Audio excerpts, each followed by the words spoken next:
It's treated differently when it comes to the Justice Department because nobody is above the law. Even if she ends up as the Democratic nominee. How many times do I have to say it, Chris? Guaranteed. Finally, we've seen in this campaign, I think both among some Trump voters and among some Sanders voters, anger about Washington, about Wall Street. Do you feel any personal responsibility that 8 years after you came into office, there are millions of people out there who still feel cut out from the decisions that affect their lives? Well, there's no doubt that I feel frustrated about it. My whole operating assumption in terms of our democracy is the more people are involved, the more they know, the more they're involved, the more responsive our government is. So why are all these people, Democrats and Republicans? I think it comes out of a couple things, Chris. Number one, we're still shell-shocked from what happened in 2007, 2008.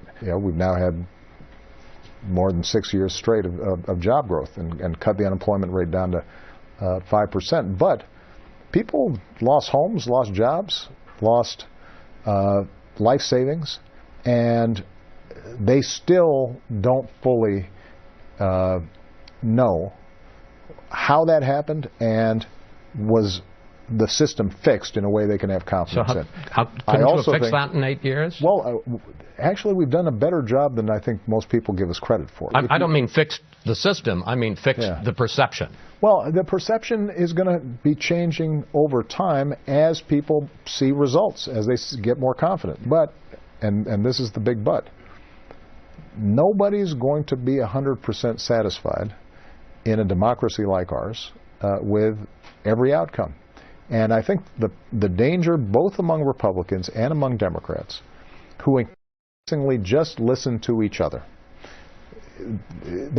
or they just listen to people who already agree with them.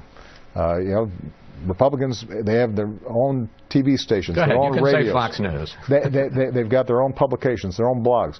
Democrats, same thing. Increasingly what happens is we don't hear each other. And so what happens then is when Republicans promise to repeal Obamacare and it doesn't get repealed, they're outraged.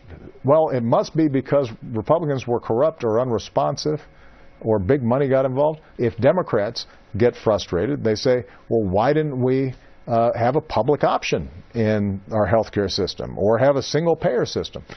Well, it turns out that 85% of people get health care through their jobs. They're pretty satisfied with it. They don't want big change on that. That's why it didn't happen. It wasn't necessarily because there was some corruption or venality or that people were unresponsive to democracy.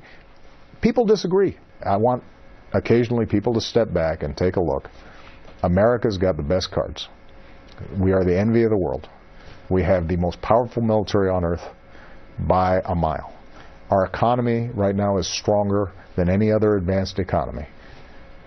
We have the best workers. We have the best universities. We are the most innovative. We have the most advanced scientific community. We have an incredibly diverse and talented population. This can be our century, just like the 20th century was, as long as we don't tear each other apart because our politics values sensationalism or conflict over cooperation, and we don't have the ability to compromise. And if we get that part right, nobody can stop us. Mr. President, thank you. I enjoyed it. Thank you so much, Chris.